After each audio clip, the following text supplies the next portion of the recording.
বাংলাদেশে ধানের শীষ জিতলে বাংলাদেশ জিতবে, আর আমরা যদি হেরে যাই তাহলে বাংলাদেশ হেরে যাবে। কাদের কাছে হারবে?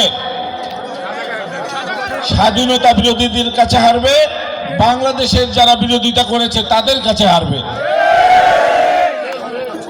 আপনারা কি বাংলাদেশকে হারতে দিবেন? আপনারা কি স্বাধীনতার অস্তিত্বকে বিলিয়ে দিবেন? এজন্য বলছি, আমাদের এই নির্বাচন আমাদের স্বাধীনতা সার্বভৌমত্বের অস্তিত্বের লড়াই। এই অস্তিত্ব লড়াই,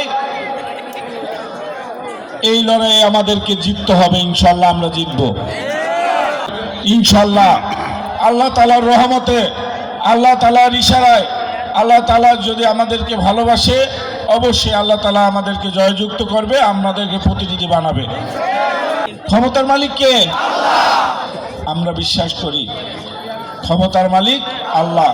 আল্লাহ তার বান্দাকে, সে বান্দাকে পছন্দ করবে, তিনি তার প্রতিনিধি বানাবে। আমরা ধর্ম নিয়ে আমরা রাজনীতি করতে চাই না। ধর্ম আমাদের সবাই, ধর্ম সবার, যার যার ধর্ম সে পালন করবে।